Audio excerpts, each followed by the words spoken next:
Hey folks, I'm JP Miller. Let's answer some questions. Someone's asking about moving to India, a US computer science grad moving to India. The consensus is don't do it. Never been. Like to visit. Okay, should I create a video or a website?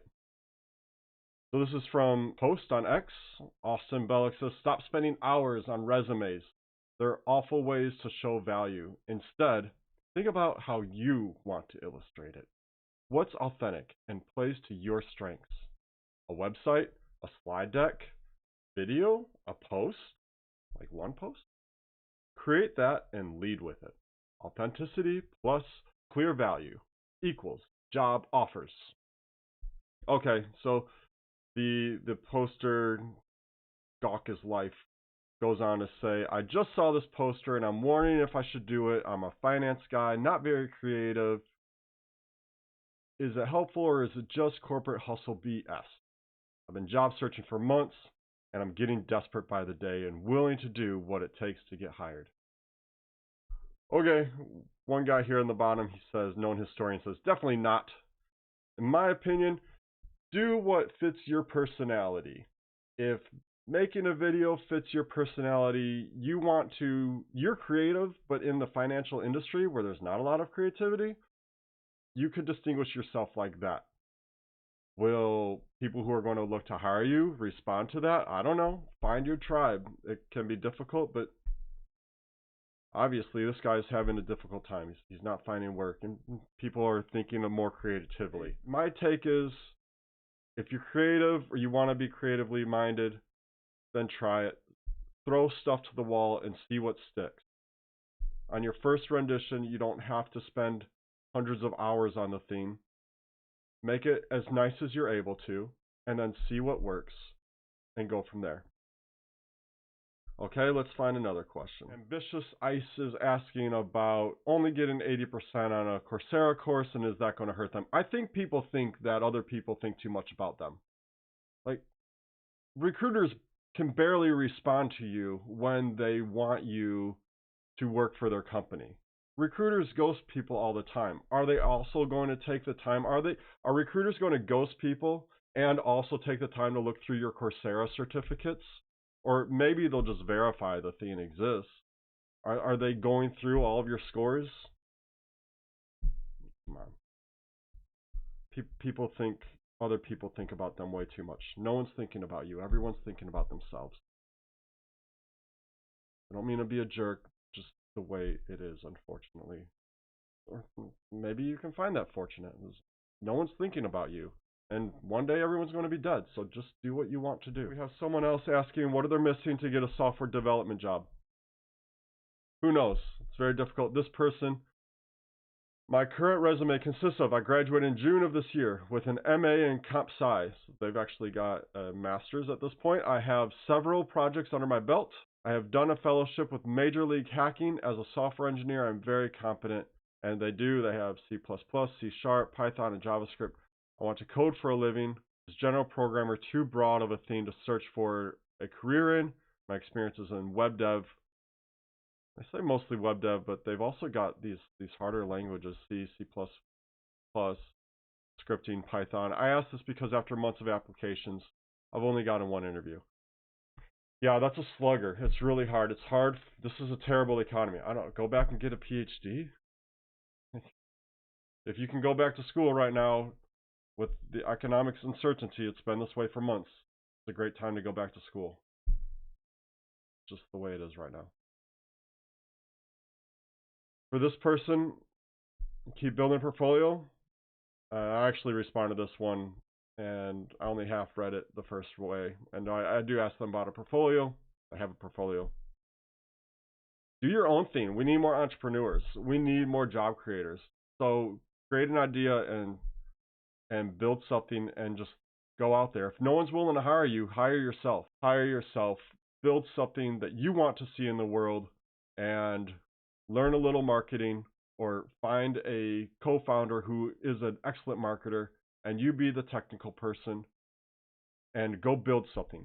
If you're the CTO type, hire yourself as a CTO and then find a CEO type, someone who can glad hand and get money and do marketing really well, and the two of you go do great things together. Maybe throw in a third product person, someone who thinks about systems and products and can also help with the marketing. Tough to find work right now. So sometimes you just got to make your own thing happen. Google Bard predicts DOGE price, don't care. This one, Meta's new AI model can translate nearly 100 languages. It does so accurately, that's amazing. Even if it doesn't do it very accurately, that's quite amazing. And the next few years with AI development is going to be insane. So here, become an AI engineer. Get a PhD or a master's in AI engineering. India landed a spacecraft on the moon's south pole. That's awesome. Congratulations, India. And let's look at a resume to finish things off here. So just go through a resume review here. I've reviewed more than 10,000 resumes in the last 9 years. So let's do what we can for you, Mr. Lopez. Looks like project manager. So I don't know what you want to be, but I would say you want to be a senior IT project manager by virtue of your tagline here. And you've got project management skills, and you were a specialist technical program manager and a project manager and web admin. Yeah, so that's what I'm going to guess, and then I'll help narrowing job search. Okay, advice needed. We're not going to read this whole thing. I'm currently a full-time employee as a government contractor at AT&T, compliant with military. I love the job. IT has been a passion. I've been sysadmin, IT manager in 10 years of active military, intermediate to expert levels of experience. Yes, this, I assume, is a gentleman. I'm assuming it's a Mr. Lopez, but it could be a Mrs. Lopez. So Lopez has experience. However, the government has yet to renew the contract, so it could be ending the end of the year. Thus, I am looking to continue supporting my family, but the job market has not been helpful. No, it is not. I'm not afraid to switch industries, as my current official title is Senior Specialist Technical Project Manager, but then again, sounds fluffy and fancy. I honestly don't know what other employers would even value in that title. Overall, I would like help narrowing my job search. Per request, I can offer LinkedIn and resume for any other advice. Well, you've offered your resume, which is wonderful, so we shouldn't need your LinkedIn. Your LinkedIn should match your resume. You might want to create multiple resumes if you don't know the kind of role that you're going to be applying for. You may want to create different versions of your resume. Identify the primary points of interest for each of those types of roles, and then cater the resume to that role. So you might have 3 or 4 different versions of the resume. Look, IT project manager is still a job that's needed. You have a lot of skills. You got 10 years of experience, government military experience, and you have clearance. I would think this distinguishes you from a lot of other candidates. Now, the summary is long. There's a lot of acronyms in here. It's just a lot of text. And a resume, recruiter reads a resume in 6 seconds. Words. So we want to get the summary as tight as possible, within like 2 lines. The skills, you could break this up into categories so it's easier to digest. So it might be just admin skills, programming skills, management skills, cloud skills. Break that up for server skills, Linux server skills, and then categorize those skills. Each category a single line, and then have like 4 categories. Okay, and your experience, you have solid experience. There's no break in history. This goes back to 2015, which is great. That 8 years of history is sufficient. Tend to try to keep the bullet points to 4 or 5 at max, and each bullet should be a max of 2 lines, which that is done. I'm not a fan of these summaries. That should be in the bullets. Again, a recruiter reads a resume in 6 seconds, so we want to be as concise as possible. Focus on your quantities. So focusing on installing 4 miles of fiber, nearly $2 million. Great.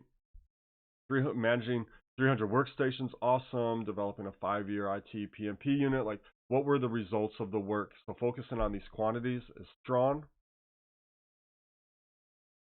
Same thing here. You've got some good quantities mixed in here. Maintain $26 million worth of munitions.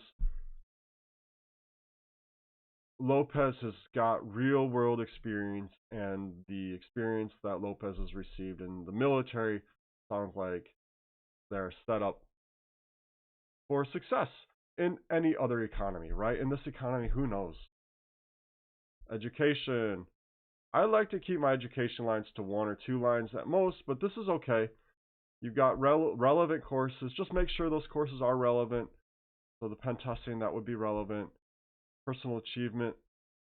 Assessed and configure program management of local scheduling process utilized by a business operator center. Operations improve time compliance. I don't know. It's a lot of words. Can you make that simpler? Just remove it.